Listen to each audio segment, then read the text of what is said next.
ভগৱন্ত নিগদতি ধন্য ধন্য মহামতি মনোৰণ নিদিনী মূৰ মা ভালত যু ভৈলমতী সংসাৰত ৰিলায়াতি তুষ্ট ভৈলো দেখি তজু ভাব। সেই মোৰ মাতৃ তুমি স্বয়ম্ভুৱ মনোৰজাৰ কন্যা, তুমি যি চিন্তা কৰিলা এই চিন্তাত সমস্ত জীৱৰ মংগল হ'ব। গতিকে মই তোমাৰ চিন্তাক শলাগ লৈছোঁ মা, তোমাক উত্তৰ দিওঁ শুনাচোন। শুনিও ভাবি নিয়াবে প্ৰশ্নৰ উত্তৰ কহোঁ, ভক্তি পুনু বহুবিধনয় কিন্তু পুৰুষৰ ফল সংকল্পৰ অনুসাৰে ভক্তি নানা মতে ভেদ হয়।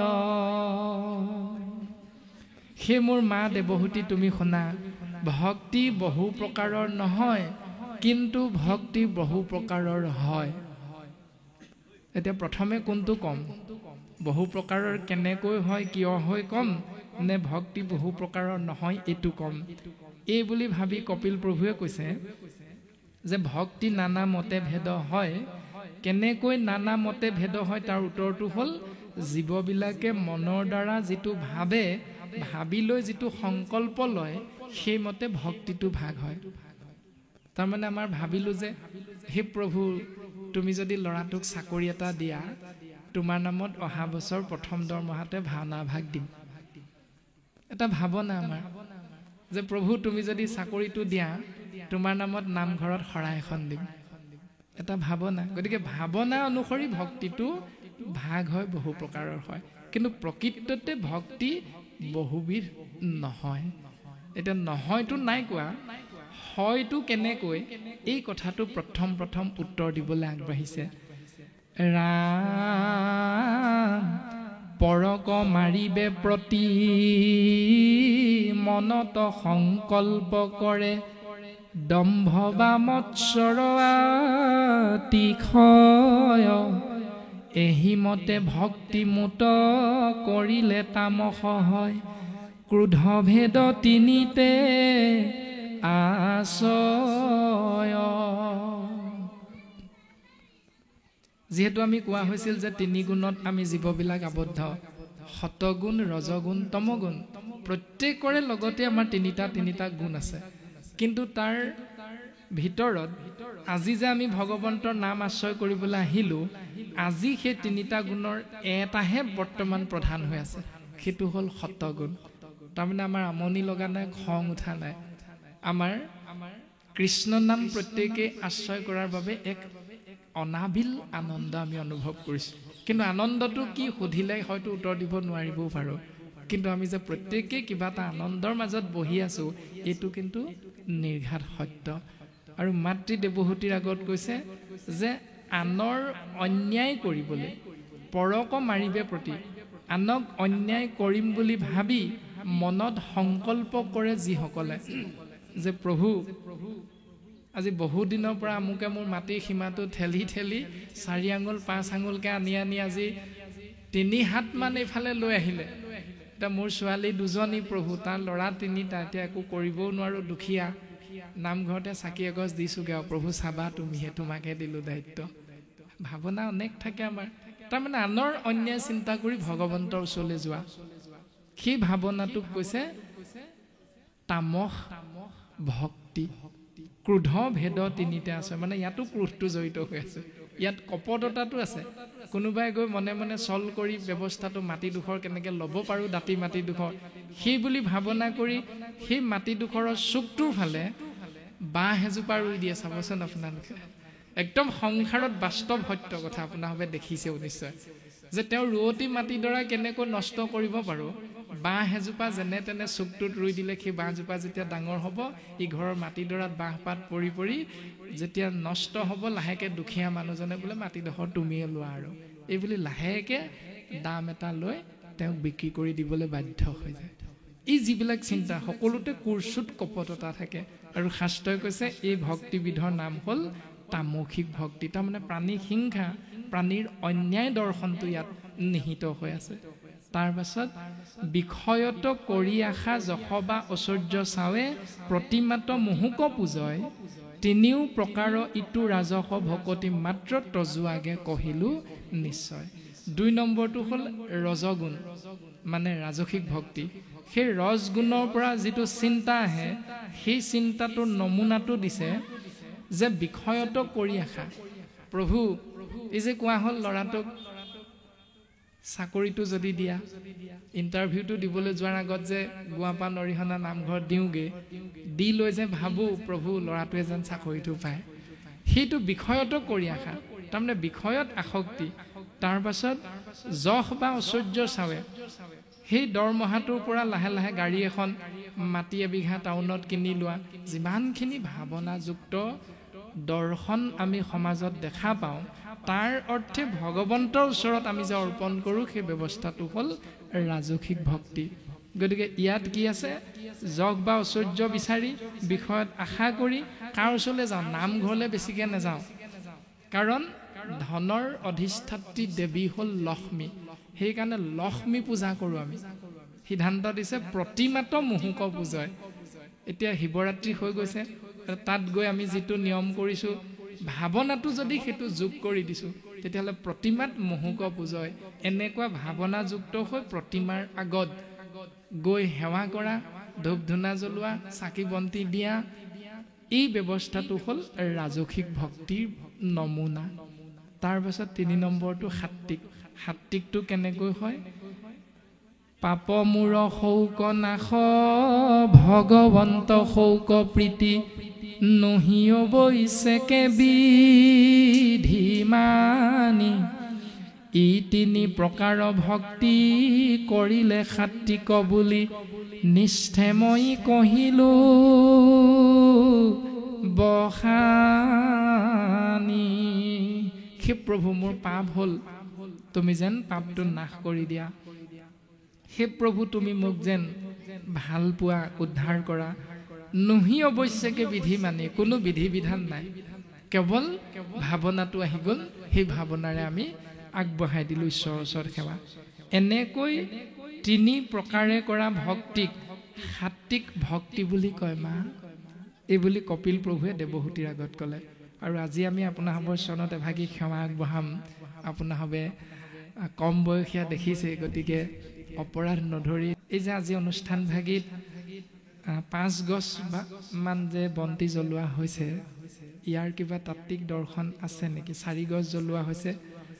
ইয়াৰ অৰ্থটো আমি হয়তো বুজি পাওঁ যে গুৰুদেৱ নাম ভকতৰ নামত 4 গছ জ্বলোৱা হৈছে। কিন্তু গুৰুজনাৰ আদৰ্শত 4 হ'ল 1, একেই হ'ল 4। এতিয়া শৰণ ভজন লওঁতে হয়তো এইখিনি দৰ্শন দিছে, আমি বাৰু বহুলকৈ ক'ব বিচৰা নাই, বুজাসকলে বুজি পাইছেই। তথাপিতো আমি আঁতটোহে ধৰি দিয়া হৈছে। যেতিয়া ভগৱন্তক আমি গুণমালা বাংময় মূৰ্তি আসনত বহুৱাম, তেতিয়া নিৰ্দিষ্ট বন্তি গছি ভগৱন্তৰ ফালে মূৰ কৰি দিয়া হৈছে। ভজনীয়াসকলে কথাখিনি বুজি পাইছে। আৰু এয়াও ভগৱন্ত একে। যদি ইয়াৰ আগত বন্তি গছি জ্বলোৱা হয়, তেতিয়াহ'লে সেই নিয়মটোৰ লগত এই নিয়মটো ভুল হৈ আছে। তাৰমানে বন্তি গছ হ'ব লাগিছিল সেইখিনিত, তেতিয়াহে ভগৱন্তমুখী বন্তি গছ হ'ব। যিহেতু সেই নিয়মটো আমাৰ ভুল হৈ যায়, সেইকাৰণে গুৰুজনাই এগছ বন্তিৰ দৰ্শনটোৱে আমাক দিছে। গতিকে অদূৰ ভৱিষ্যতেও যদি আমি কৰোঁ, যিহেতু এক ঈশ্বৰক চিন্তা কৰিম, গতিকে বন্তিও হ'ব এগছেই। শাস্ত্ৰ আমি যে ভাগেই নপঢ়োঁ কিয়, ইয়াত এভাগ হৈছে, তাত এভাগ হৈছে, গতিকে প্ৰত্যেক ভাগতে বন্তি জ্বলাবলৈ গ'লে আমাৰ বন্তি ভাগ জ্বলোৱাটো প্ৰক্ৰিয়াটো ওলোটা হৈ যায়। যিধৰণে এই ভাগ বন্তি তাক কেন্দ্ৰ কৰি, ভগৱন্তক কেন্দ্ৰ কৰি আগবঢ়াই দিয়া হৈছে, কিন্তু প্ৰকৃততে বাপজনে ভগৱন্তক ৰাখিছে সন্মুখত। গতিকে বন্তি গছৰ দৰ্শনটো হ'ব লাগিছিলে সেইখিনিত, বাওঁফালে বাপজনৰ কাষত। ভগৱন্তলৈ তেতিয়াহে মূৰ কৰি থকা হয়। গতিকে আমি সেৱাভাগীহে নিবেদন কৰা হৈছে যে কথাটো অকণমান চিন্তা কৰি চাব বাপসকলে, শৰণ ভজনীয়া বাপসকলে অকণমান চিন্তা কৰি, যদি দৰ্শনটো প্ৰকৃততে ভুল যেন অনুমান হয়, তেতিয়াহ'লে নিশ্চয় বিষয়টো এৰাই চলিবলৈ আমি সেৱা নিবেদন কৰা হৈছে। আৰু যদি আপোনাৰভাৱে বিচাৰ কৰি পায় নহয়তো ভুল নহয় শুদ্ধই, তেতিয়া আশ্ৰয় কৰিলেও আমি কোৱা কথাখিনিত ৰৈ যোৱা ভুলত আপোনাৰভাৱে আমাক ক্ষমা দিব কৃষ্ণ। তাৰ পাছতে প্ৰকাশ কৰিছে এই ৰাম প্ৰতিমা পূজয় আৰু ভেদ ভাৱ দৰিখন তিনিটো সমান কয় উত্তম মধ্যম ক্ৰমে তামসাদি ভক্তি মাজে তিনি তিনি মতে ভেদ হয়। এনেকৈ প্ৰতিমাক পূজা কৰা ব্যৱস্থাটোত তুমি যি ভাৱনাই আগ নবঢ়োৱা কিয় তিনিওটাই সমানেই। আৰু এই তিনিওটাতে তিনিটা দৰ্শন দিলে পুনৰ এক হ'ল উত্তম, দুই হ'ল মধ্যম, তিনি হ'ল অতি উত্তম। অধম মধ্যম উত্তম এই তিনিটা ভাৱনা ভাগ হয় কেনেকৈ যে তামসিক ভক্তিৰ তিনিটা ভাৱনা হৈছে যে প্ৰভু মোক কৃপা কৰা, কৃপা কৰিবলৈ যাওঁতে কেনেকৈ কৃপা কৰা, কোনোবাই সম্পূৰ্ণ বিপদত পৰি গ'ল তামসিক ভক্তি, আকৌ কোনোবা এজনে প্ৰভু তোমাৰ আগত দিছোঁ আৰু তুমি যি কৰা কৰিবা, তাৰমানে কৰিও কৃপা যেন উচিত হয়, তুমি যি ভাবা সেইটোৱে কৰিবা, মোৰ কোনো ভাৱনা নাই, তোমাৰ ওচৰত জ্বলাই দিছোঁ আৰু বন্তি গছ। এনেকৈ ভাৱনা কৰোঁতে তিনিটা ভাগ হৈছে, এটা হ'ল অধম, এটা হ'ল মধ্যম, এটা হ'ল উত্তম। আকৌ এনেকৈ প্ৰত্যেকৰে তামসিকৰ তিনিটা ভাগ, ৰাজসিকৰ তিনিটা, সাত্বিকৰ তিনিটাকৈ প্ৰত্যেকৰে নটা প্ৰকাৰ পোৱা হৈছে। আৰু এনেকৈ একো বিধি নৱ নৱ প্ৰকাৰে হৈ আছে ভেদ, তাক বুজি বাহা দিয়া মতি সগুণ ভকতি এহি একাধিক আশীবিধ আবে কহো নিৰ্গুণ ভকতি। এতিয়া কপিল প্ৰভুৱে মাতৃক ক'লে এনেকৈ প্ৰত্যেকৰে তিনি তিনিকে ভাগ কৰোঁতে সৰ্বমুঠ ৯ পোৱা গ'ল, আৰু প্ৰত্যেকটো ভাৱনাৰে আকৌ ৯ প্ৰকাৰকৈ ৮১ বিধ এটা সংখ্যা পোৱা গৈছে।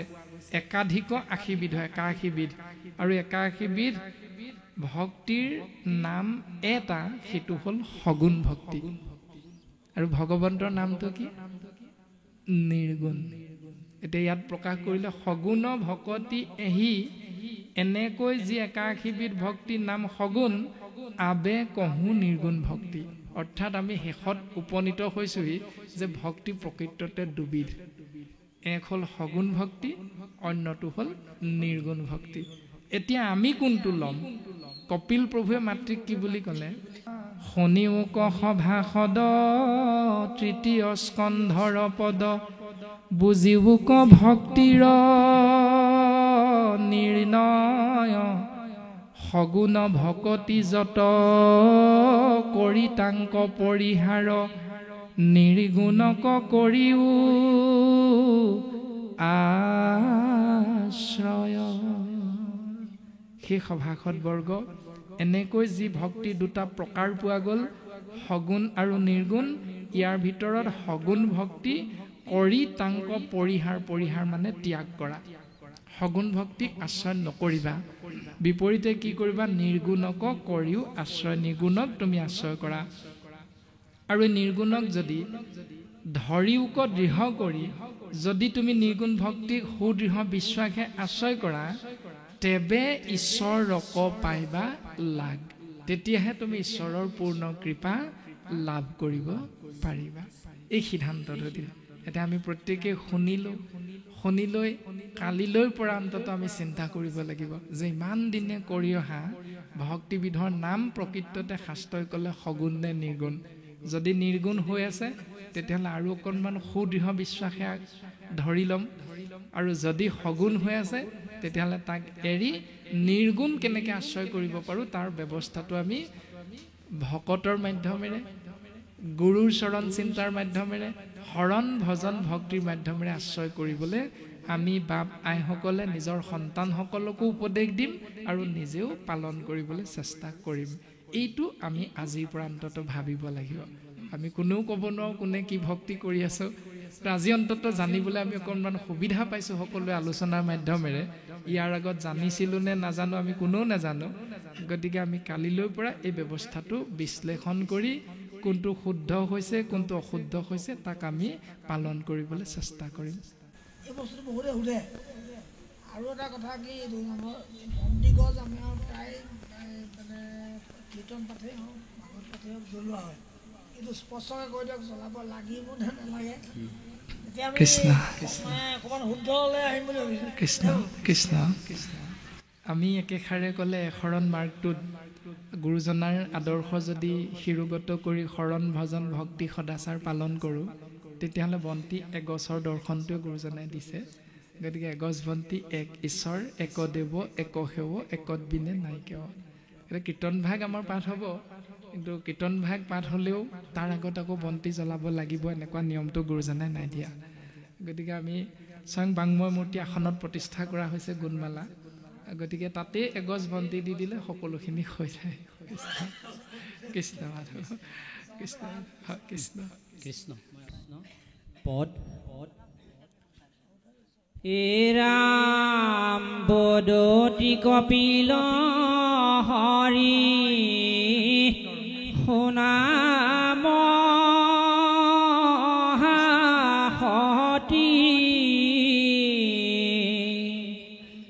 একবিধ মাত্ৰ পুনঃ নিৰ্গুণ ভকতি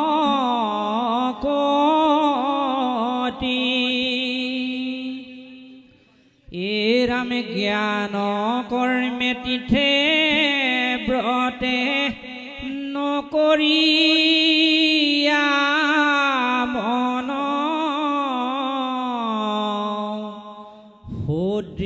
সবিশ্বাসে লয় মোহত হৰণ মোৰ গুণ গণ কষ্ট বনেতে তীক্ষ্ণ নিষ্কামে মোহত যায় নিমজয় মন এৰাম নিৰ্গুণ ভকতি এহি কহিল বজাই মই সমেইতো ভক্তি এৰি নাই যেন গংগা জল সমুদ্ৰত পৰে যায় নিৰ্গুণ ভকতি এহি কহিল বজাই ও ৰাম মোৰ ভক্ত হব পুনঃ নিষ্কাম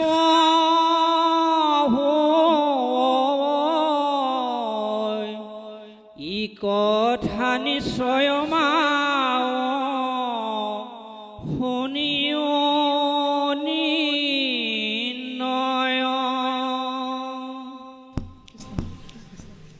কৃষ্ণ কৃষ্ণ বৰ্তমান পদবন্ধে আমাক প্ৰকাশ কৰিলে যে সেই মা দেৱহূতি বদতি কপিল হৰি শুনা মহাসতী। সেই মহাসতী দেৱহূতি তুমি শুনাচোন। বদতি বদতি মানে কৈ থকা কপিল প্ৰভুৱে কৈছে সেই মা দেৱহূতি তুমি শুনা। একবিধ মাত্ৰ পুনু নিৰ্গুণ ভক্তি। ভক্তি বহুবিধ নহয়, কিন্তু ইমান পৰে মই তোমাক বহুবিধ কেলে হয় এই কথাটো প্ৰকাশ কৰিলোঁ। কিন্তু প্ৰকৃততে ভক্তি বহুবিধ নহয়, নিৰ্গুণ ভক্তি। আৰু নিৰ্গুণ ভক্তি কৰিবলৈ যাওঁতে তুমি কি কৰিবা কি নকৰিবা তাৰ নমুনা এটা দিছে যে জ্ঞান কৰ্মে তীৰ্থে ব্ৰতে নকৰিয়া মন। তুমি জ্ঞান কৰ্ম যিটো অষ্টাংগ যোগ বুলি কোৱা হৈছে, যম নিয়ম আসন প্ৰাণায়াম আদিকে ধৰি ধ্যান ধাৰণা প্ৰত্যাহাৰ সমাধি, এই 8টা প্ৰক্ৰিয়াৰে যি পৰম ব্ৰহ্মক আমাৰ এই চেলাউৰীৰ মাজত যি কপাল বুলি কোৱা হয় ভূযুগল, এই ভূযুগলৰ মাজত এক পৰম শক্তিক চিন্তা কৰি থকা যায়। সেইবিলাক ঋষিমুনিসকলে কৰি থাকে, তপস্বীসকলে কৰে। আৰু বৰ্তমানো দেখিছে কুম্ভ মেলাত আপোনালোকে ছ'চিয়েল মিডিয়াত সেই উলংগ হৈ হৈ বা এনেকৈ কম বস্ত্ৰ পৰিধান কৰি কৰি গাত ভস্ম সানি সন্যাসীবিলাক আহিছে। তেওঁলোকে হিমালয় পাদদেশত কঠোৰ ব্ৰত সাধন কৰে, ব্ৰহ্মক ইয়াত চিন্তা কৰে। এই দৰ্শনটো দিছে কৃপালু শ্ৰীমন্ত শংকৰদেৱ গুৰুজনাই কপিল প্ৰভুৰ দ্বাৰা মাতৃৰ আগত কোৱাৰ চলেৰে, যে জ্ঞান অষ্টাংগ যোগ সাধন কৰিছে। কৰ্মে যিটো কৰ্ম মাৰ্গ, অৰ্থাৎ প্ৰথম স্কন্ধ কৰ্ম মাৰ্গৰ দৰ্শনটো দিলে। 28 সহস্ৰ ঋষি বেদত প্ৰধান বিষ্ণুৰ নৈমিষ ক্ষেত্ৰ মহাপুণ্যস্থান, মান্য কৰি সুতক পাতিলা সত্ৰ তথা সৌনক প্ৰমুখ্যে শুনে ভাগৱত কথা। সহস্ৰ বৎসৰ যিটো যজ্ঞ আৰম্ভিলো, ধুমে অসুমে ধুমে ধুম্ৰ বৰ্ণ ভৈল কলে বৰ, যে 1000 বছৰ আমি এটা যজ্ঞ কৰিছিলোঁ, যি যজ্ঞ কৰাৰ ফলত আমাৰ শৰীৰটোত লাগি থকা কাপোৰখিনি ধোঁৱা লাগি লাগি মলিয়ন হ'ল, লেতেৰা হ'ল, আৰু লগে লগে শৰীৰটো ধোঁৱা বৰণীয়া হৈ গ'ল। তাৰ পৰা লাভ আমাৰ একো নহ'ল, সেইটোহে হ'ল। তাৰমানে যজ্ঞটোৰ পৰা লাভ সেইটো হ'ল। ঠাণ্ডা দিনত আধা ঘণ্টামান জুই পোৱাবচোন, কাপোৰখিনি ধোঁৱা ধোঁৱা গোন্ধাই নে নুগোন্ধাই? এতিয়া ঋষিমুনিসকলে 1000 বছৰ জুইৰ কাষত বহি আছে গা পা নোধোৱাকৈ, কেনেকুৱা হ'ব পাৰে জুই ধোঁৱা লাগি লাগি? সি দৰ্শনটো দিছে কোনে? বেদজ্ঞ শাস্ত্ৰজ্ঞ সৌনক নামৰ বৃদ্ধ বয়সীয়াল ঋষিজনে। যে আমি এই কৰ্মটো কৰিছিলোঁ, সেইকাৰণে প্ৰথম স্কন্ধ কৰ্মমল। তাৰমানে আমি শৰীৰটোত থকা 10টা ইন্দ্ৰিয়ৰ দ্বাৰা কৰি থকা যিখিনি কৰ্ম, সেই কৰ্মখিনি শুদ্ধ নে অশুদ্ধ বাছ বিচাৰ নকৰি কৰিব লাগে কাৰণেই যদি কৰি থাকোঁ, তেতিয়াহ'লে তাৰ দ্বাৰা লাভ নহ'ব। সেইকাৰণে কৰ্ম মলটোৰ পৰা কেনেকৈ পৰিত্ৰাণ পাম, এই কথাটো কৈছে কৰ্ম মাৰ্গ। যে জ্ঞান মাৰ্গ আৰু কৰ্ম মাৰ্গ, লগে লগে তীৰ্থ ভ্ৰমণ কৰা, তাত গৈ স্নান কৰা। এতিয়া কুম্ভ মেলাত গৈ সেই যি ত্ৰিবেণী সংগম হৈছে তাত গৈ স্নান কৰিছে জলত, গতিকে সেই তীৰ্থ স্নান আকৌ অন্য হাতেদি ব্ৰত পালন কৰা, আউসী একাদশী ব্ৰত যে পালন কৰা হয়, এই যিবিলাক নিয়ম নকৰীয়া মনটো তালৈ নপঠাবা মা, মনটো সেইবিলাকত নিদিবা। সুদৃঢ় বিশ্বাসে লৈও কৃষ্ণত হৰণ, এই বুলি নাই কোৱা, সুদৃঢ় বিশ্বাসে লৈও মুহূৰ্ত হৰণ বুলি কৈছে। মানে মোৰ চৰণত তুমি শৰণ লোৱা। ইয়াৰ দ্বাৰা গুৰুজনে এইটো বুজাইছে যে কৃষ্ণই হ'ল কপিল, কপিলেই হ'ল কৃষ্ণ। এই দৰ্শনটো দিছে। তাৰমানে কপিল বেলেগ এজন মানুহ নহয় আপোনাৰ মোৰ নিচিনা, কপিলেই হ'ল সৃষ্টি স্থিতি প্ৰলয়ৰ গৰাকী নিয়ন্তা মাধৱ স্বৰূপ কৃষ্ণ তত্ত্বই কপিল ৰূপত জন্মগ্ৰহণ কৰিছে। গতিকে তুমি মোৰ চৰণ চিন্তা কৰা, তাৰমানে ময়ে সেইজন। এই দৰ্শনটো দিছে। তাৰ পাছত কি হ'ব? কৃষ্ণ গোবিন্দ মাধৱ। তাৰ পাছত দৰ্শন দিলে যে সুদৃঢ় বিশ্বাসে যেতিয়া মোৰ চৰণ চিন্তা কৰিবা, তেতিয়া মোৰ গুণ গণক শ্ৰৱণে তেতিক্ষণে, অৰ্থাৎ যি মুহূৰ্ততে কৰ্ণপথে ভকতৰ হিয়াত প্ৰৱেশী হৰি, দুৰ্বাসনা হৰে সমস্তই, যেহেন শৰত কালে জলৰ যতে কমল, স্বভাৱতে নিৰ্মল কৰয়। এতিয়া বাৰিষা কালত দৰিকাৰ পানীটোপা আপোনাৰ সবে জানেই কেনেকুৱা হয়, কিন্তু খৰালি হোৱাৰ লগে লগে দৰিকাৰ পানীটোপাত গৈ চূণ দি ফিটকিৰি পাউডাৰ একো দিব নালাগে, আপোনা আপুনি নিৰ্মল হৈ যায়। কোনোবাই দিছে নি বাৰু সেইবিলাক? নাই দিয়া। নিদিয়াকৈ পুখুৰী পানীটোপা নিৰ্মল হৈ যায়, নিদিয়াকৈ নৈ নদীৰ পানীবিলাক নিৰ্মল হৈ যায়, ফটফটীয়া হৈ যায়, একেবাৰে মুখখন জিলিকি থাকে পানীত। তাৰমানে কথাটো কি, যে যেনেকৈ বাৰিষা কালৰ ঘোদা পানীটোপা শৰৎকালৰ আগমন হোৱাৰ লগে লগে প্ৰকৃতিৰ নিয়ম অনুসৰি নিজে নিজে পৰিষ্কাৰ হৈ যায়, ঠিক তেনেকৈ ভগৱন্তৰ নাম আশ্ৰয় কৰিবলৈ ভকতৰ সংগলৈ যোৱাৰ লগে লগে কৰ্ণপথেৰে যেতিয়া কৃষ্ণ নাম হৃদয়ত প্ৰৱেশ কৰিব তেতিয়া তোমাৰ হৃদয়ৰ পৰা কুৰ্চুত কপট দম্ভ দেশ অহংকাৰ মদ মাচৰ্য এইবিলাক আপোনা আপুনি নাইকিয়া হৈ যায় এটা গৈছেনে নাই যোৱা কিন্তু সেইটো আমি নিজে নিজেহে বুজি পাম আকৌ শাস্ত্ৰই কৈছে যায় এতিয়া আপোনাৰ মোৰ ওলাই গৈছে নাই সেইবিলাক শ্ৰৱণটো সুদৃঢ় হৈছে নাই তাতেই প্ৰমাণ হ'ব তাৰ পাছত ক'লে এনেকৈ যেতিয়া জীৱই নিজক এদিন দুদিনকে ভকতৰ সংগ কৃষ্ণ নামত আশ্ৰয় কৰিব নীতি নিয়মবিলাকত বৰ গুৰুত্ব দি নাথাকি কেৱল কৃষ্ণ নাম আশ্ৰয় কৰি থাকিব নিষ্কামে মুহূৰ্ত যায় নিমজয় মন সেইটো নিষ্কাম কৰ্ম এতিয়া সেউকীয়া এগৰাকী আজি যিটো কৰ্ম কৰিছে সেইটো সকাম নে নিষ্কাম প্ৰকৃততে সেউকীয়ে যদি আজিৰ দিনটোত তেওঁৰ স্বামীৰ পৰলোকগামী হোৱাৰ বাবে আজিৰ দিনটো নিৰ্বাচন কৰি যদি কৃষ্ণ নাম আশ্ৰয় কৰিছে তেতিয়াহ'লে প্ৰথম উদ্দেশ্যটো হ'ল সকাম উদ্দেশ্যটো যদি আছে তেতিয়াহ'লে সকাম যদি উদ্দেশ্য নাই কেৱল কৃষ্ণ নাম শুনিম ভকতৰ সংগ পাম মনটো আনন্দ লাগিব তেতিয়াহ'লে ই হ'ল নিষ্কাম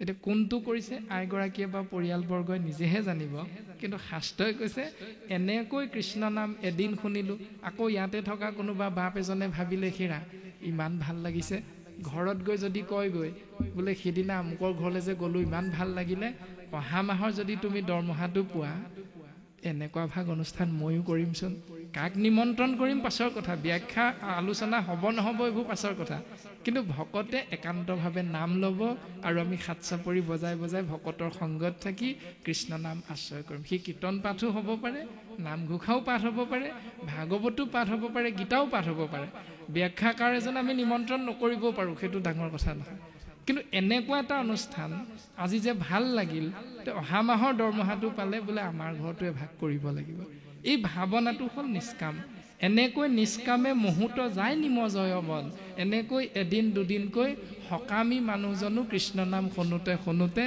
উদ্দেশ্য বিপৰীতে নিষ্কাম ভাৱাপন্ন হৈ মোৰ চৰণলৈ আহিব পাৰে মা নিৰ্গুণ ভকতি এহি কহিলো বুজায় এইটোৱে হ'ল নিৰ্গুণ ভক্তি দৰ্শনটো মই হমে ইটো ভক্তি এৰা এৰি নাই মই নিৰ্গুণ ভক্তিত থাকোঁ সেইকাৰণে নিৰ্গুণ ভক্তি আশ্ৰয় কৰিলে মোৰ কৃপা হ'ব যিহেতু মই সগুণ ভক্তিত নাথাকোঁ সেইকাৰণে সগুণ ভক্তি কৰি থাকিলে মোৰ কৃপা লাভ কৰিব নোৱাৰিবা এতিয়া সেইখিনিতে আমি চিন্তা কৰিব লাগে এতিয়া যে আমি সগুণ ভক্তি কৰিম নে নিৰ্গুণ ভক্তি কৰিম শাস্ত্ৰই কোনটো কৰিবলৈ কৈছে তাৰ পাছত ক'লে যেন গংগা জল সমুদ্ৰত পৰে যায় নিৰ্গুণ ভকতি এহি কহিলো বুজায় মোৰ ভক্ত হব পুনু নিষ্কাম হয় ই কথা নিশ্চয় মা শুনিও নিৰ্ণয় মোৰ ভকতসকলকে শাস্ত্ৰই নিৰ্গুণ বুলি কৈছে কাৰণ মোৰ ভক্তসকলে মোৰ পৰা একো নিবিচাৰে কিন্তু এটা বিচাৰে সেইটো কি আজি যাবৰ সময়ত আপোনালোকে দেখিব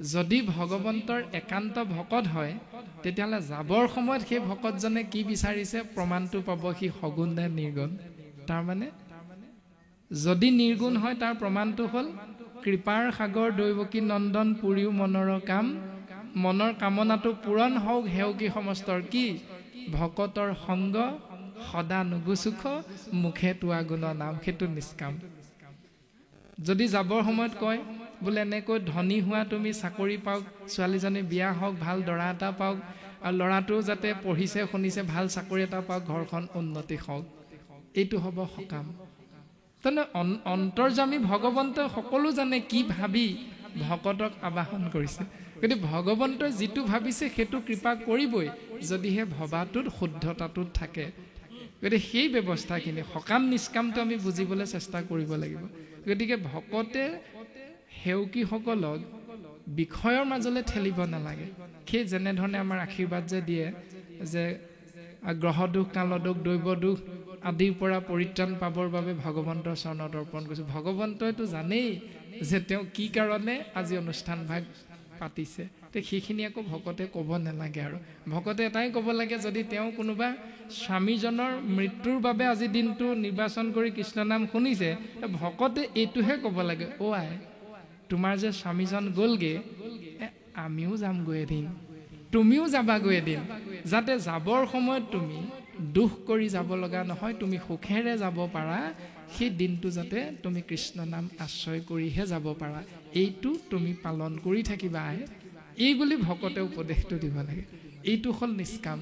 যদি ভকতে পুনৰ আমাৰ সকামৰ মাজলৈ ঠেলি দিওঁ, তেতিয়াহ'লে কৰ্মটোৱে সকাম হৈ গুচি যায়। যদিও সেৱকীয়ে নিষ্কামেই কৰে, ভকতৰ এই দৰ্শনটোত সকাম হৈ গুচি যায়। গতিকে খেলি মেলিখিনি আমাৰ কেনেকৈ আহে, সেই দৰ্শনটো আমি চাব লাগিব।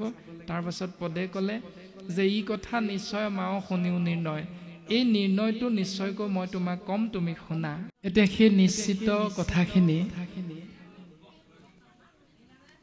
কপিল প্ৰভুৱে মাতৃ দেৱহূতিৰ আগত প্ৰকাশ কৰিবলৈ আগবাঢ়িছে। মাক শুনাচোন। সালোপ্য, সামীপ্য, সাৰূপ্য, সাজুৰ্য আৰু মুখ্য, এই 5 প্ৰকাৰ পৰম পদ। এই 5 প্ৰকাৰ পৰম পদ সালোক্য অৰ্থটো হ'ল ভগৱন্ত পৰমাত্মা ক'ত থাকে আমি সকলোৰে এক দৰ্শন চিন্তা গুৰুজনাৰ আদৰ্শত যে 14 ভুৱন, তাৰ বাহিৰত এখন ব্ৰহ্মাণ্ড আছে যাৰ নাম হ'ল বৈকুণ্ঠ, আৰু ভগৱন্ত পৰমাত্মা হেনো সেই বৈকুণ্ঠতে বিৰাজমান হৈ থাকে। আৰু সেই স্থানত কৃষ্ণ নাম আশ্ৰয় কৰি যদি আমি আত্মা যাব পাৰোঁ, তেতিয়াহ'লে সেই মুক্তিটোৰ নাম হ'ল, সেই পদটোৰ নাম হ'ল সালোক্য। তেওঁ লোকত আমি থাকিবলৈ পাম। 2 নম্বৰ ভক্তিবিধৰ দৰ্শনটো হ'ল সামীপ্য, অৰ্থাৎ ভগৱন্তৰ যিখন আসনত আসনাধীষ্ঠ হৈ থাকে, সেই আসনভাগীৰ কাষতে বহিবলৈ পাব। সামীপ্য, তেওঁৰ কাষতে আসন পাব ভক্তিৰ বলত। তেওঁ লোকত থাকিবলৈ পাব কোনোবা এজনে আকৌ তেওঁ কাষতে আসনত থাকিবলৈ পাব। যেনেকৈ ৰজাৰ কাষত মন্ত্ৰী বহি থাকে, ঠিক তেনেকৈ। তাৰপাছত সাৰূপ্য মানে ভগৱন্তৰ যিটো ৰূপ, সেই ৰূপটো ভক্তিৰ বলত এটি আত্মাতত্বই লাভ কৰিব পাৰে। সেইকাৰণে জয় বিজয়ৰ যিটো ৰূপ, অৰ্থাৎ বৈকুণ্ঠত থকা প্ৰত্যেকজন পাৰিষদৰে হাত 4খন, কিন্তু আমাৰ ভাওনাত জয় বিজয় 2খন হাত দিয়ে। নামঘৰতো জয় বিজয় মূৰ্তিভাগ প্ৰায় 2খন হাত দিয়ে, কিন্তু শাস্ত্ৰই 4খন হাতৰ দৰ্শন দিছে। তেনে ভগৱন্তৰ যিটো ৰূপ, শংখ চক্ৰ গদা পদ্ম, মাত্ৰ কৌষ্ঠৱ মণি নাথাকে, শ্ৰীবৎস পান্তি, 2টা বস্তুহে নাথাকে, বাকী সকলো সমান ভগৱন্তৰ নিচিনা দেখিবলৈ। তাৰপাছত সাজুৰ্য মানে ভগৱন্তৰ যিমান শক্তি, সমান শক্তিৰ গৰাকী হৈ যায়, মাত্ৰ সুদৰ্শন চক্ৰ ধাৰণ কৰিব পৰা শক্তিটো নাথাকে, বাকী প্ৰায় সমান। এই দৰ্শনটো দিছে। তাৰপিছত মুখ্য মানে আত্মাতত্ব পৰমাত্মাত একাত্ম হৈ যাব পাৰে, য'ৰ পৰা আৰু পুনঃ ঘূৰি এই সংসাৰলৈ আহিব নালাগে। এই 5টা পদ লাভ হয় এটি জীৱই নিষ্কাম যদি ভক্তি কৰিব পাৰে। তাৰ পাছত প্ৰকাশ কৰিলে মূৰ সেৱা বিনে আকৌ কদাপি বৈষ্ণৱে, মই যাচি দেওঁ যদি তথাপি নলয়। হে মা দেৱহূতি, মোৰ যিজন একান্ত ভকত, তেওঁতো এইকেইটা আপোনা আপুনি পাবই, কিন্তু মই দিলেও আকৌ তেওঁ গ্ৰহণ নকৰে, কাৰণ তেওঁক লাগে কেৱল ভক্তি। এতিয়া ইয়াত পদে প্ৰকাশ কৰিছিল যে ভকতিহে মাতা তাসম 12 মহাফল, তাত বিনে আন সবে দেখে অকুশল, মুক্তি পুনু ভকতিৰ প্ৰাসংগিক মাত্ৰ, ভকতি কৰন্তে মুকুতিৰ হোৱা পাত্ৰ। তাৰ সাধাৰণ চিন্তাটো বুজিবলৈ আমি এনেকৈ চিন্তা কৰিম যে আজি সেৱকীয়া এগৰাকীয়ে যেতিয়া আমাক নিমন্ত্ৰণ কৰিলে প্ৰত্যেকজনাকে, এতিয়া আমি আৰু সেৱকীক নিমন্ত্ৰণ কৰোঁতে সুধিব নালাগে যে আমি যাম বাৰু 9টা বজাতে, খাবলৈ কি দিবা, কোনেও সুধিব নালাগে ঘৰত।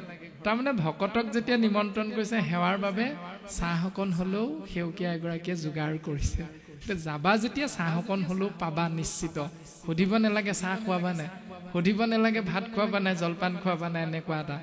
যদি সুধো যে মাতিছা হয় যাম 9 বজাতে, কিন্তু মোক হ'লে 10 বজাত ভাতটো খুৱাব লাগিব, তেতিয়াহ'লে ভক্তিটো মুক্তিৰ অৰ্থে কৰা বুজায়। যদি নুসুধো তেতিয়া জানিব লাগিব যে ভক্তি মুকুতিৰ প্ৰাসংগিক বস্তু, ভকতি কৰন্তে মুকুতিৰ হোৱে পাত্ৰ। ভক্তি কৰিলে মুক্তি আপোনা আপুনি হয়, মুক্তি বিচাৰি ভক্তি কৰিব নালাগে। তাৰমানে ইয়ালৈ আহিলে সুধি লৈ আহিব নালাগে কি খোৱাবা, খাবলৈ যে পাম সেইটো নিশ্চিত, কিন্তু কি পাম মাত্ৰ সেইটো নিশ্চিত নহয়। সেই নিয়ম কেইটা দিলে 5টা। তুমি ভক্তিৰ বলত শালুক্যও মুক্তি পাব পাৰা, হাজুৰ্যও পাব পাৰা, সামীপ্য মুকুতিও পাব পাৰা, মুখ্য মুক্তিও তুমি পাব পাৰা। মাত্ৰ সেই ভাৱনাটোত তোমাৰ সুদৃঢ় বিশ্বাস আছেনে, কেৱল বিশ্বাস আছেনে, অন্য হাতেদি দৃঢ় বিশ্বাস আছে। 3টা শব্দ আছে, 1 হ'ল বিশ্বাস, 2 হ'ল দৃঢ় বিশ্বাস, 3 হ'ল সুদৃঢ় বিশ্বাস। এতিয়া 4 নম্বৰটো কি? অন্ধবিশ্বাস। এতিয়া আমি কোনটোত আছো এতিয়া সেইটো নিজে নিজেহে বুজি পাম। এতিয়া অন্ধবিশ্বাসটোত যদি আছো তেতিয়াহ'লে কাম নাই, যদি বিশ্বাসত আছো তেতিয়াহ'লে তাক দৃঢ় বিশ্বাসলৈ নিব লাগে, আৰু যদি দৃঢ় বিশ্বাসত আছো তেতিয়াহ'লে সুদৃঢ় বিশ্বাসলৈ আমি ৰূপান্তৰিত কৰিব লাগে। এই দৰ্শনটো দিছে। এনেকৈ প্ৰকাশ কৰিলে সেই মা মুক্তি হ'ল ভক্তিৰ মাত্ৰ প্ৰাসংগিক বস্তু, কিন্তু ভক্তি কৰিলে মুক্তি যে হ'ব এইটো নিশ্চিত। এইখিনি কথা বৰ্তমান পদে ক'লে। সেই মা মই ভক্তিত সন্তুষ্ট হওঁ, নাম হ'ল নিৰ্গুণ ভক্তি। কিন্তু সগুণ ভক্তি যদি আশ্ৰয় কৰে তেতিয়াহ'লে তাৰ দ্বাৰা মই সন্তুষ্ট নহওঁ। সেই ভকতিৰ সাধনটো তুমি শুনাচোন মা। মুত সমৰ্পিয়া কৰি বেক কৰ্মগণ, অৰ্থাৎ জীৱই যিটো কৰ্ম কৰিব সেই কৰ্মটো মুত অৰ্পণ কৰিব লাগিব। কেনেকৈ? যিটো ভাগৱত ধৰ্ম বুলি কৈছে। ৰাম জল পুষ্প ফল মূল খাদ্য দ্ৰব্যজত অন্ন আদি কৰি সবে অৰ্পিব কৃষ্ণত। জল পুষ্প ফল মূল খাদ্য দ্ৰব্যজত অন্ন আদি কৰি সবে অৰ্পিব কৃষ্ণত। এতিয়া এইটো নিয়ম আজি কিন্তু শুদ্ধ হৈছে। সেউকী আই বা বাপসকলে এই নিয়মটোৰে আজি অনুষ্ঠান ভাগি আগবাঢ়িছে, সকলোখিনি কৃষ্ণত অৰ্পণ কৰিছে, তাৰ পাছতেহে ভকতে গ্ৰহণ কৰিব। এই নিয়মটো অকল আজিৰ দিনটোতে হ'ব নালাগে, এইটো সদায় হ'ব লাগে। এই দৰ্শনটো নিৰন্তৰে বুলি কৈছে, অৰ্থাৎ অতিথি দেৱো ভৱ। এজন অতিথিক ঈশ্বৰ জ্ঞান কৰিবলৈ কৈছে। যেতিয়া আমাৰ গৃহলৈ অতিথিজন আহে, তেওঁ লং পেণ্ট পিন্ধি আহিছে নে ধুতি পঞ্জাবী পিন্ধি আহিছে এইটো আপোনাৰ মোৰ চিন্তা নহয়। অতিথি এজন আহিছে, শাস্ত্ৰই কৈছে দেৱো ভৱ, অৰ্থাৎ ঈশ্বৰ জ্ঞান কৰিবা। তেওঁৰ অৰ্থে তুমি যদি পানী এগিলাচ দিয়া তেতিয়াহ'লে সেই পানী গিলাচ আগবঢ়াই দিওঁতেও বোলে কৃষ্ণ গ্ৰহণ কৰক, এইটো ব্যৱস্থা পালন কৰিবলৈ কৈছে। কৃষ্ণত অৰ্পিয়া এইখিনিহে কৰিবলৈ কৈছে। তামোলৰ বটাটো আগবঢ়াওক, কৃষ্ণ বুলি কৈ মূৰটো দুৱাই আগবঢ়াব। যদি চাহকণো আগবঢ়াই দিয়ে তেতিয়াহ'লে পাৰিলে এজোকা ঘোষা গাই আগবঢ়াব, আৰু যদি ঘোষা জোকা মুখস্থ নাই তেতিয়াহ'লে বাপ কৃষ্ণ জল ভাগি আগবঢ়োৱা হৈছে, গতিকে গ্ৰহণ কৰিব। এই বুলি অন্তত জল পুষ্প ফল মূল খাদ্য দ্ৰব্যজত অন্ন আদি কৰি সবে অৰ্পিব কৃষ্ণত। এতিয়া আমাৰ গুৰুজনাই কৈছে অন্ন যেতিয়া পাক কৰা হয় তেতিয়া আইগৰাকী, আগৰ দিনত আমাৰ দেউতাসকলেতো জানেই, আইতাসকলে বোলে ৰন্ধন কৰিবলৈ যাওঁতে সেই বাঁহৰ ঘৰে আছিলে আগতে, গতিকে বাঁহৰ দৰ্জাখন মাৰি লয়, কাৰণ বাহিৰত ল'ৰাবিলাকে হুলস্থুল কৰি থকা কথাখিনি যাতে ভিতৰত অন্ন মুঠিত নোসোমায়। এইটো এটা দৰ্শন আমাৰ ককাসকলে আপোনাৰভাৱে জানে, বয়সস্থসকলে। কিন্তু আজি সেইটো নাই। আজি অন্ন ৰন্ধন কৰে প্ৰেছাৰ কুকাৰত, আৰু কাণত মোবাইলটো থাকেই, গতিকে মোবাইলটো লৈ লৈ যিখিনি গাই থাকোঁ কথা সেই গোটেইখিনি কথা অন্নত সোমাই যায়। কিন্তু শাস্ত্ৰই কৈছে তুমি যেতিয়া ৰন্ধন কৰিবলৈ যাবা তেতিয়া 4 শব্দক আশ্ৰয় কৰিবা। গুৰুত দিম, দেৱত দিম, নামত দিম, ভকতত দিম, তেতিয়া সেয়া শুদ্ধ সাত্বিক অন্ন হয়। কিন্তু সেই গুৰুত দিম, দেৱত দিম, ভকতত দিম, নামত দিম বুলি কৈ সেইখিনিলৈকে শুদ্ধ হ'ল। মোবাইলটো লৈ আকৌ যদি বাৰে ভচহু কথাখিনি পাতি পাতি আমি দাইলখিনি লৰাই থাকোঁ তেতিয়াহ'লে সেইখিনি আকৌ মুখ লগা মন্ত্ৰ হৈ যায়। গতিকে প্ৰত্যেকটো দৰ্শন শাস্ত্ৰই আমাক ভাগৱত ধৰ্ম হিচাপে কি কৰিবলৈ কৈছে, জ্ঞান বিজ্ঞান তদংগ ৰহস্য ইয়াত জড়িত হৈ আছে, গৃহস্থী ধৰ্ম। তেতিয়া লাভ কি হ'ব? তেবে গৃহ ধৰ্মে হিংসা দুখে নপাৱয় কৃষ্ণে কনিষ্ঠ হুয়া মুকুতি সাধয়। তেতিয়াই কৃষ্ণদেৱৰ কৃপাধন্য হৈ মুক্তিৰ পাত্ৰ হয়। এই দৰ্শনটো দিছে। এতিয়া আমি সেইখিনিতে আগবঢ়াই দিলোঁ। ত্ৰেবে গৃহ ধৰ্মে হিংসা দুখে নপাৱয় বুলি কৈছে।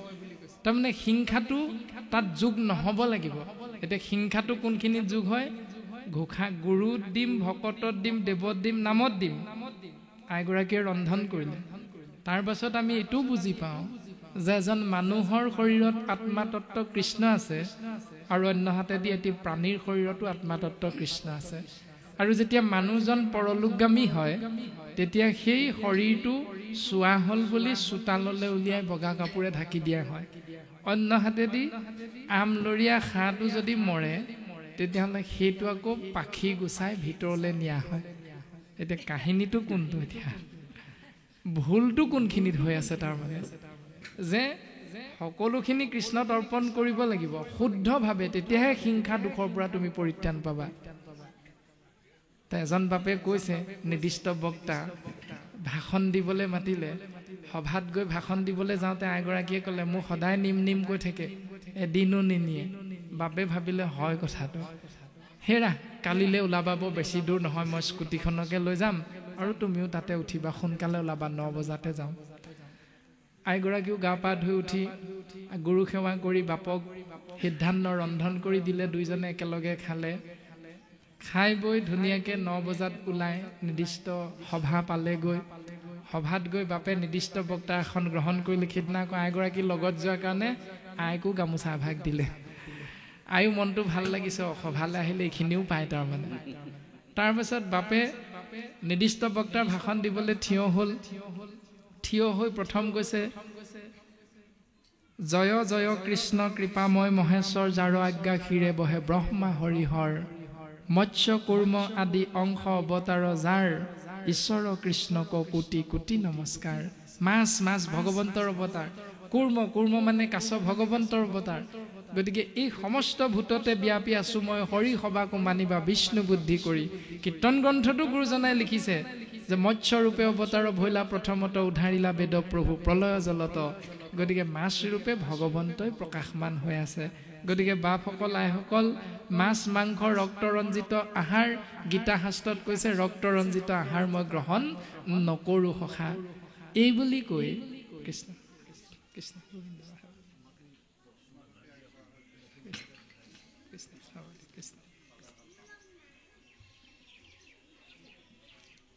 কৃষ্ণ। গতিকে ৰক্তৰঞ্জিত আহাৰ গীতা শাস্ত্ৰত কৃষ্ণই অৰ্জুনক কৈছে মই গ্ৰহণ নকৰোঁ। তেনে ক্ষেত্ৰত আমি যদি মাছ মাংস ৰক্তৰঞ্জিত আহাৰ গ্ৰহণ কৰোঁ আহাৰৰ লগত, তেতিয়াহ'লে এইটো শাস্ত্ৰই কৈছে পাপ, এইটো হৈছে অপৰাধ। গতিকে বাপসকল আইসকল, এইবিলাক গ্ৰহণ কৰাৰ পৰা বিৰত থাকিব। জাউৰীয়ে জাউৰীয়ে হাত চাপৰি। আই ভাবিছে, আমাৰ এখেতে ইমান ধুনীয়াকৈ বুজাই দিয়ে, সেইকাৰণে প্ৰত্যেক সভালৈ মাতে। মই আজিহে বুজি পাইছোঁ। নিৰ্দিষ্ট সময়ত সভা শেষ হ'ল। আইগৰাকীয়ে বাপৰ লগত উঠি ঘৰ পালেহি। সন্ধিয়া সময়ত গুৰু সেৱা কৰি ৰাতিৰ আহাৰ ল'বৰ সময়ত বাপক যেতিয়া ঘোষা গাই আয়ে সেৱা কৰি অন্নমুঠি আগবঢ়াই দিছে, তেতিয়া বাপে চাইছে কাঁহী দাঁতিত কিবা এটা নাই। আই সুধিছে, হেৰা বোলে কি হ'লনো? বস্তু এটা পোৱা নাই। বোলে কি? এই ৰাতিপুৱা যে অনুষ্ঠানলৈ যাওঁতে মাগুৰ মাছৰ তৰকাৰীখন বনাইছিলা, এতিয়া যে নাই, কথাটো কি হ'ল? একেবাৰে শেষ কৰিয়ে পেলালানি? আই এজন আকৌ কেনেকুৱা মানুহ? বোলে কি হ'ল? আপুনিয়ে ভাষণত ক'লে মাছ মাংস ৰক্তৰঞ্জিত আহাৰ ঈশ্বৰ তত্ত্ব আছে, এইবিলাক খালে অপৰাধ। গতিকে মই ৰাতিপুৱা নাজানি মাগুৰ মাছৰ তৰকাৰী বনালোঁ। আপোনাৰ কথাখিনি মই আজিহে বুজি পালোঁ, সেইকাৰণে আহিয়ে মই তৰকাৰীখিনি চোৱা পাতনিত দলি মাৰি দিলোঁ। বাপে কৈছে, তুমিও কম নহয়। বোলে কি হ'লনো? এইখিনি মই মিটিঙত কোৱা কথাহে, এইবোৰ ভাষণত কোৱা কথাহে। গতিকে ঘৰত মই পালন কৰিবলৈ নাই কোৱা নহয় তোমাক। আমাৰ সমাজ ব্যৱস্থাত গৃহস্থী ধৰ্মত এইবিলাক নিয়ম হৈ আছে এতিয়া। তাৰমানে ভাষণত কোৱা কথা আমি ভাষণত ঢেৰ কওঁ ফুলজাৰি মাৰোঁ হাত চাপৰি বজাওঁ কিন্তু শাস্ত্ৰই কৈছে অ আপুনি আচৰি ধৰ্ম আনকো শিকাই সেহি ভাগৱত ধৰ্ম জানানি মীৰাই আপুনি আচৰি ধৰ্ম আনক শিকায় প্ৰথম নিজে পালন কৰা প্ৰমাণটো হজৰত মহম্মদে দিছে এগৰাকী আইতাকে নাতিয়েকক লৈ গৈছে মিঠাই খাই বৰ ভাল পায় এৰুৱাব লাগে হজৰত মহম্মদে এমাহৰ সময় ল'লে তাৰ পাছত নাতিয়েকক লৈ গ'ল মিঠাই খোৱাটো কেনেকৈ এৰিব লাগে শিকাই দিলে আইতাকৰ খুধনি থাকি গ'ল আইতাকে সুধিলে অ বোপা এই তইনো বাৰু এমাহমান সময় কেলে ল'লি এইটো কথা সিদিনাই কৈ দিয়া হ'লেও হয় দেখোন তেতিয়া হজৰত মহম্মদে উত্তৰ দিছে বোলে কিনো কম আই আপুনি মোৰ ওচৰলৈ আহোঁতে সেইদিনালৈকে মিঠাই খাই ময়ো ভাল পাইছিলোঁ গতিকে মই নিজে যিটো ভাল পাওঁ কৰি আনক নকৰিবলৈ উপদেশ মই কেনেকৈ দিম সেইকাৰণে মই নিজে প্ৰথম মিঠাই খোৱাটো এৰিবলৈ 1 মাহ সময় লাগিল আই গতিকে মই আপোনাৰ নাতিক তাৰ পাছতহে উপদেশটো দিয়া হৈছে এতিয়া ভাগৱততো কৃপালু গুৰুজনে আমাক সেইটো দৰ্শন দিছে ধৰ্মগুৰু যিয়ে নহওক কিন্তু আদৰ্শ একেটাই এক ঈশ্বৰৰ কথাকে কৈছে ঈশ্বৰৰ কৃপা লাভৰ বাবে উপায় একেটাই আমাক দিছে প্ৰত্যেক শাস্ত্ৰৰ পৰা যে আপুনি আচৰি ধৰ্ম আনকো শিকায় প্ৰথম নিজে শুদ্ধ হোৱা তাৰ পাছত আনক উপদেশ দিবা এইটোহে শুদ্ধ সত্য বুলি প্ৰকাশ কৰিছে আৰু এনেকৈ প্ৰকাশ কৰিলে বৰ্তমান যে মুত সমৰ্পিয়া কৰিবেক কৰ্মগণ মোতে অৰ্পণ কৰি তুমি যিটো কৰ্ম কৰিবা সেই কৰ্মটোৰ শুদ্ধতাটো থাকিব লাগিব অৰ্থাৎ ৰক্তৰঞ্জিত আহাৰ থাকিব নালাগিব ঘোষা গাই সেৱা ঠিকে কৰিলা দাঁতিত যদি ব্ৰইলাৰ মাংসৰ বাতিটো থাকে তেতিয়াহ'লে তুমি শৰণ লোৱা আৰু ভজন লোৱাৰ মাজত কোনো পাৰ্থক্যটো নাথাকিব শৰণীয়া ভজনীয়া হৈও তুমি অশৰণীয়াজনৰ হাতেৰে নোখোৱাৰ কোনো অৰ্থ নাথাকিব এই বিষয়টো আমি চিন্তা কৰিব লাগিব যে শৰণ নোলোৱাজনৰ লগত শৰণ লোৱাজনৰ পাৰ্থক্যটো কোনখিনিত আছে ভজন লোৱাজনৰ লগত অশৰণীয়াজনৰ পাৰ্থক্যটো অন্তত কোনখিনিত আহিব লাগে চিন্তা কৰাটো ভাল শাস্ত্ৰই এইখিনি দৰ্শন দিছে এই ৰামে ভকত প্ৰতিমা মূৰ দুই অধিষ্ঠান দুইকো পূজা দৰ্শনে কৰিবে আতিমান ভকত প্ৰতিমা মূৰত 2 অধিষ্ঠান 2 মানে 2টা কিন্তু ইয়াত প্ৰকাশ কৰিছে এইটোহে যে ভকতৰ ৰূপ প্ৰতিমা মানে ৰূপ ভকতৰ মূৰ্তি বা ৰূপটো মোৰ 2 নম্বৰ ৰূপটো ভকত আৰু প্ৰতিমা বেলেগ বেলেগ বুলি নাই কোৱা তাৰমানে ভকতৰ ৰূপটো এটা আকৌ প্ৰতিমা মানে মূৰ্তি এটাও বেলেগ যে মই 2 ঠাইতে থাকোঁ এইটো নাই কোৱা আমাৰ প্ৰায়বিলাক ব্যাখ্যাকাৰ বা আলোচকে সেই বুলি কয় যে ভকতো ভগৱান প্ৰতিমাটো ভগৱানে মানে মূৰ্তিটো ভগৱানে এইটো নাই কোৱা এজন ভকতৰ ৰূপটো হ'ল মোৰ 2 নম্বৰ ৰূপটো প্ৰমাণ হিচাপে যদি চাওঁ তেতিয়াহ'লে আমি উত্তৰ পাম যে সত্যব্ৰত ৰাজাক প্ৰলয়ৰ সময়ত মাছ ৰূপে বাটটো দেখুৱাই দিছিল পথ নিৰ্দেশনা কৰিছিল কাছ ৰূপ ধৰি দেৱতাসকলক সহায় কৰিছিল বৰাহ ৰূপ ধৰি বসুমতীক উদ্ধাৰ কৰিছিল নৃসিংহ ৰূপ ধৰি প্ৰহ্লাদক ৰক্ষা কৰিছিল ভক্তক উদ্ধাৰ কৰিছিল এতিয়া যিহেতু কলিযুগ কলিযুগত আপুনি মই নামঘৰত গৈ যদি কপালখন খুন্দিয়াই খুন্দিয়াই তেজ উলিয়াই যোৱাকে নিয়ম এটা পালন কৰোঁ প্ৰভু দেখা দিয়া মোক দুখৰ পৰা পৰিত্ৰাণ দিয়া ভগৱন্তই ওলাই দেখা দিব নাই নিদিয়ে তাৰমানে ভগৱন্ত সৰ্বত্ৰতে আছে নিৰক্ষৰ নপঢ়া নুশুনা গকুলৰ যিসকল গোপী এই গোপীসকলে কৈ থৈ গৈছে 10ম স্কন্ধত আপোনাৰভাৱে পাইছে কৃষ্ণ তুমি আছা খেনো সবাৰো হৃদিত তত্ত্ব নাপাই তোমাক বিচাৰো বাহিৰত তুমি সকলোৰে হৃদয়তে আছা প্ৰভু কিন্তু এই তত্ত্বটো উপলব্ধি নহয় কাৰণে আমি বাহিৰত বিচাৰি ফুৰোঁ গছৰ তললৈ যাওঁ নামঘৰলৈ যাওঁ মন্দিৰলৈ যাওঁ মছজিদলৈ যাওঁ মূৰ্তিয়ে ভাগ নিৰ্মাণ কৰি সৰস্বতী পূজা পাতোঁ বিশ্বকৰ্মা পূজা পাতোঁ শিৱৰাত্ৰি পাতোঁ এইবোৰ বাহিৰত বিচাৰি ফুৰোঁ কিন্তু প্ৰকৃততে কৃষ্ণ তত্ত্ব হৃদয়ৰ মাজত আছে, প্ৰত্যেকৰে হৃদয়ত আছে। সেইকাৰণে ভূপেন হাজৰিকাই সেই কথাটো কৈছিল যে মানুহে মানুহৰ বাবে যদিহে অকণো নাভাবে, মানুহেই ভগৱান। আমি সেইকাৰণে সেই কথাটো কোৱা হৈছে আৰু শাস্ত্ৰৰ তত্ত্ব এইটো যে আমি বাহিৰত নিবিচাৰি হৃদয়ৰ মাজত অনুভৱ কৰিবলৈ চেষ্টা কৰিব লাগে যে মোৰ হৃদয়ত যিজন কৃষ্ণ তত্ত্ব আছে সেই একে তত্ত্ব সন্মুখত থকাজনৰো লগত আছে। যদি মই তেওঁক গালি পাৰোঁ তেতিয়াহ'লে মই ঈশ্বৰকেই গালি পাৰিছোঁ, যদি মই তেওঁক ককৰ্থনা কৰিছোঁ তেতিয়াহ'লে মই ঈশ্বৰকেই ককৰ্থনা কৰিছোঁ। তাৰ ভিতৰত যিসকলে শৰণ ভজন ভক্তি সদাচাৰ 4 বস্তু গ্ৰহণ কৰিলে গুৰুৰ নিৰ্দেশ মৰ্মে, তেতিয়া তেওঁলোকক শাস্ত্ৰই কৈছে ভকত।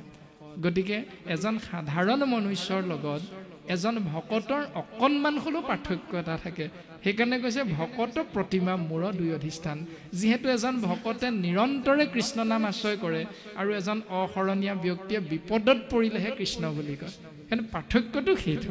গতিকে সেই ভকতক মই ভাল পাওঁ আৰু সেই ভকতৰ ৰূপটো মোৰ 2 নম্বৰ ৰূপ।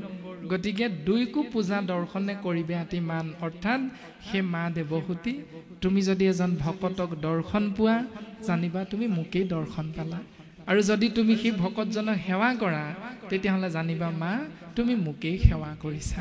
তো ভকতৰ শ্ৰেষ্ঠত্বটো প্ৰকাশ কৰিছে দেৱতু তীৰ্থটো কৰি ভকতে সেবৰ, ভকতক ভজিলে গুচয় কৰ্ম জৰ।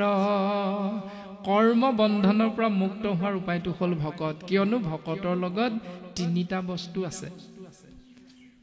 গুৰু তত্ত্ব গুচি গ'ল, শ্ৰীমন্ত শংকৰ হৰি ভকতৰ জানা যেন কল্পতৰু তাহান্ত বিনাই নাই নাই নাই আমাৰ পৰম গুৰু। গুৰু তত্ত্ব গুচি গ'ল, গুৰু তত্ত্ব গুচি গ'ল, দেৱ তত্ত্ব গুচি গ'ল, নাম তত্ত্ব গুচি গ'ল। এতিয়া 3টা বস্তু ক'ত আছে?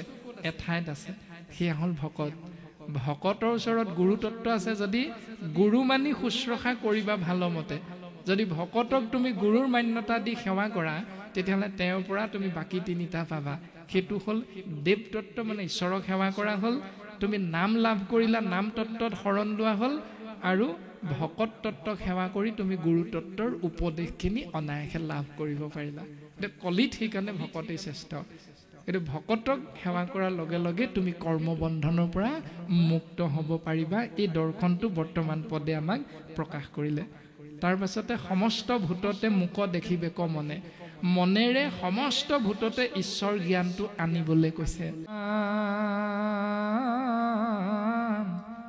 ৰাজাৰ কাৰুণ্য বাণী শুনি মহামুনি, পৰম কৃপালু জিজ্ঞাসিয়া মনে গুণী,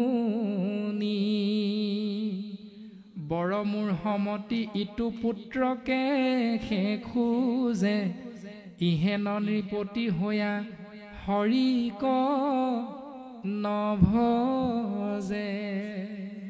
চিন্তা কৰিব লাগিছিল ঈশ্বৰক আৰু বিচাৰিছে ল'ৰা সন্তান। কেনেকুৱা মহামূৰ্খ এইটো, সেই বুলি অংগীৰস ঋষিৰ মুখেৰে পদবন্ধে প্ৰকাশ কৰিছে।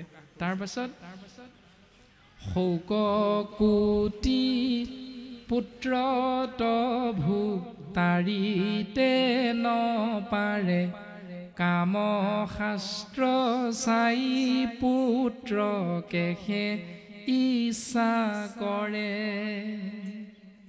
এটি পুত্ৰ হওক বুলি 1 কোটি কন্যাক বিয়া কৰালে, কাম শাস্ত্ৰ চাই চাই পুত্ৰৰ ইচ্ছা কৰিলে, নুশুনে পৰম শাস্ত্ৰ গীতা ভাগৱত, কিমতে ভকতীয়া ৰসৈবে মাধৱত। এইটোৱে গীতা ভাগৱত একো নুশুনে, এইটো মাধৱত কেনেকে মতি হ'ব, ঋষিজনেও চিন্তা কৰিব লগা হৈছে ৰজাৰ হৈ।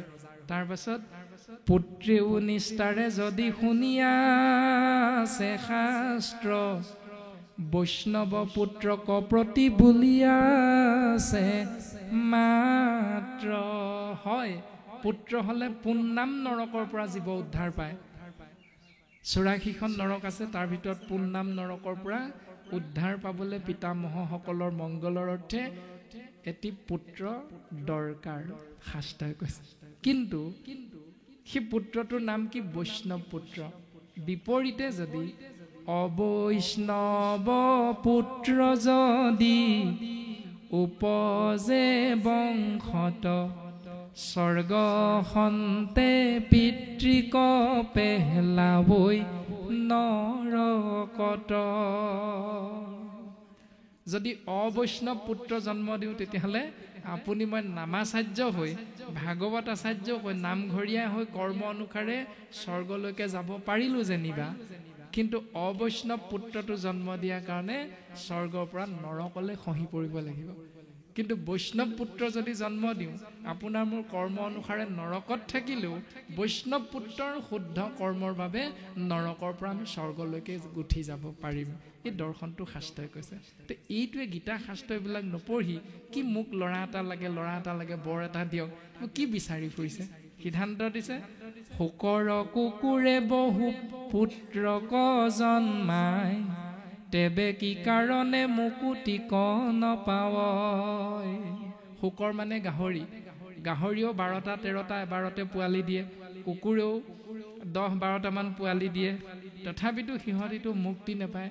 বিশিষ্ট পুণ্যকে পাই বৈষ্ণৱ পুত্ৰক এতেকে ভজিবে লাগে কৃষ্ণক মাত্ৰ।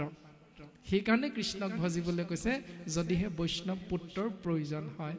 তো এই বুলি কৈ পুত্ৰ এটি আশীৰ্বাদ দি থৈ গ'ল, হ'ব জাটোৰ পুত্ৰ এটা।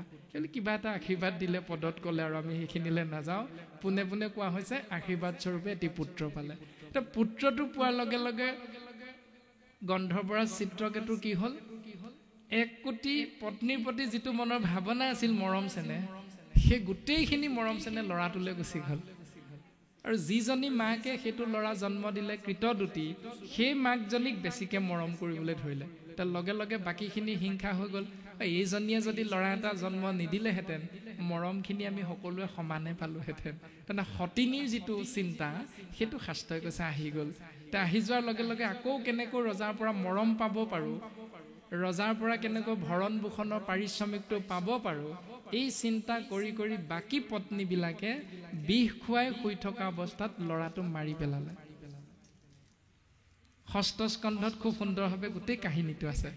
তাৰ পাছত মাৰি পেলোৱাৰ লগে লগে ৰজাটো বেহুচ, ৰজাটো একেবাৰে মৃতপ্ৰায় হৈ গ'ল। পত্নী কৃতদূতীও একেবাৰে মৃতপ্ৰায় হৈ গ'ল। বন্ধুসকলেও কান্দিছে, কি হ'ব কি নহ'ব, গোটেইখিনিয়ে কন্দা কটা। আৰু তাৰ পাছত তেনেতে দেৱঋষি নাৰদ সহিতে আকৌ সেই যিজনে বৰ দিছিল পুত্ৰ হ'বলৈ অংগীৰস ঋষি এবাৰ 2জন আহিলে। তাৰমানে সেইটো প্ৰমাণ কৰিবলৈ যে তই আচলতে পুত্ৰ বিচাৰি কি ভুল কৰিছ সেইটোকে বুজাবৰ কাৰণে এবছৰ পাছত আকৌ আহিছে তেওঁলোক 2জন। আহি দেৱঋষি নাৰদৰ মুখেৰে আৰু অংগীৰসৰ মুখেৰে সেই পৰম তত্ত্ব কথাখিনি প্ৰকাশ কৰিছে। এৰা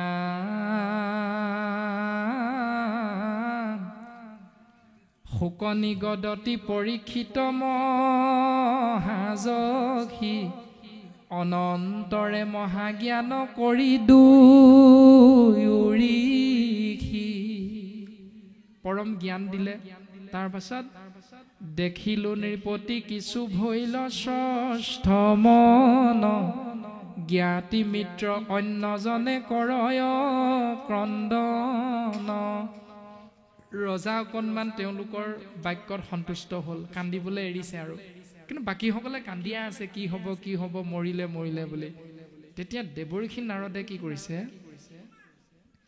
তাসম্বাৰ শোক দুখ গুচাইবা কমনে মৃতক পুত্ৰক জীয়াই লন্ততে তীক্ষণে। চিন্তা কৰিছে আমি কৈ থাকিলে এইকেইটাই নেমানে, গতিকে যিটো ল'ৰা মৰিল বুলি ইহঁতি ভাবিছে তাৰ আত্মাটোকে আনি পুনৰ আমি শৰীৰটোত সোমোৱাই দিওঁ, এই ইয়াৰ পৰাই জ্ঞানটো লৈ লওক ইহঁতি। এই বুলি দেৱঋষি নাৰদে কি কৰিলে? ৰাম ইহাৰক মুখত জ্ঞান জানো ক সকলে এহি গুণী নাৰদে মাতিলা যুগবলে। আত্মাক যুগবলেৰে শৰীৰটোত আনি সোমোৱাই দিলে। আৰু সোমোৱাই দি আত্মাটোক কি বুলি কৈছে?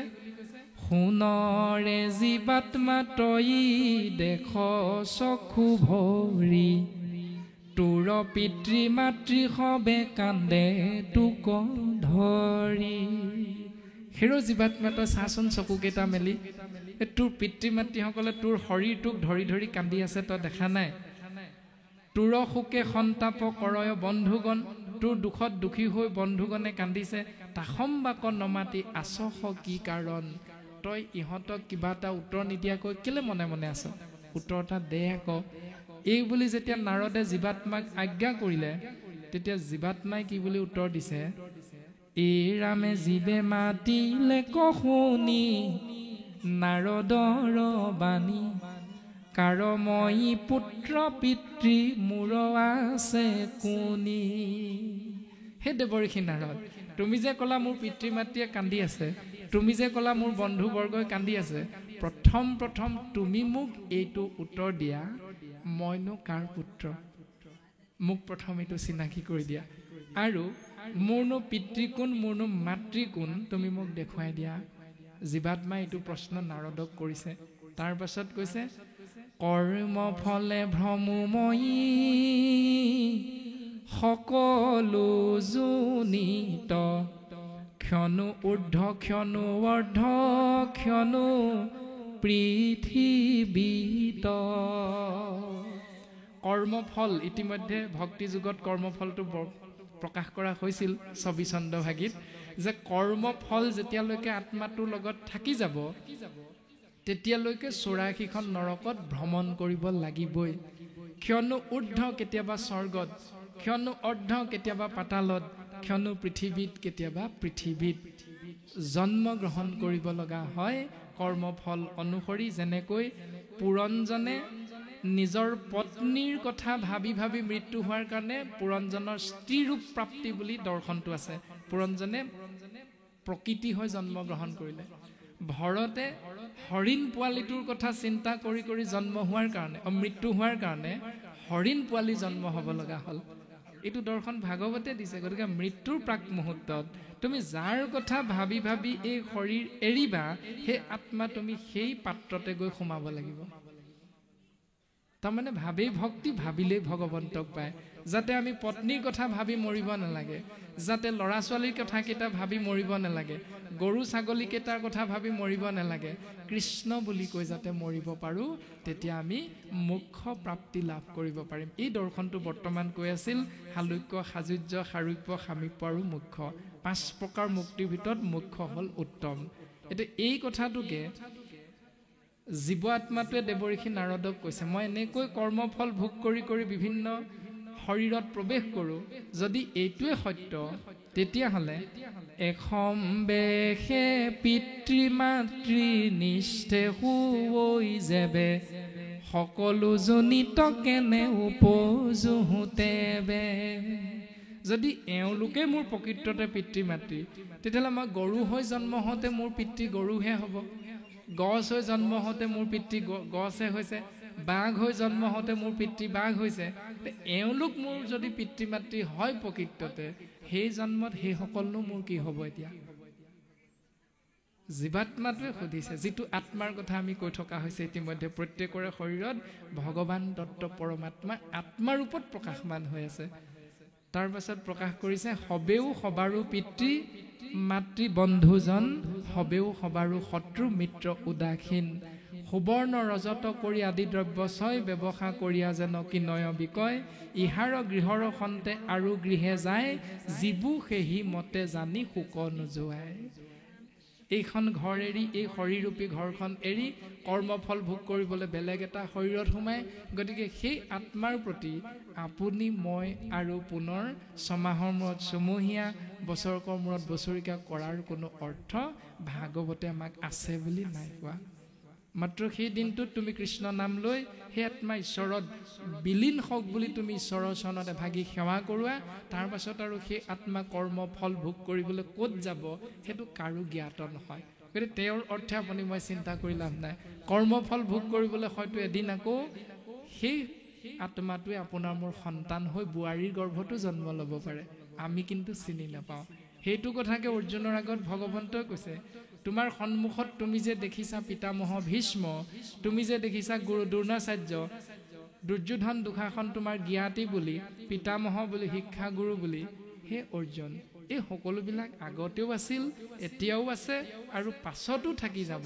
মাত্ৰ পাৰ্থক্য এইটো, তোমালোকে আগৰ জন্মটোৰ কথা জ্ঞাত নহয় আৰু মই সকলোখিনি জানো। পাৰ্থক্য এইটো, কাৰণ মই পৰমাত্মা ঈশ্বৰ। এই বুলি কৃষ্ণই অৰ্জুনৰ আগত সেই তত্ত্বটো প্ৰকাশ কৰিছে।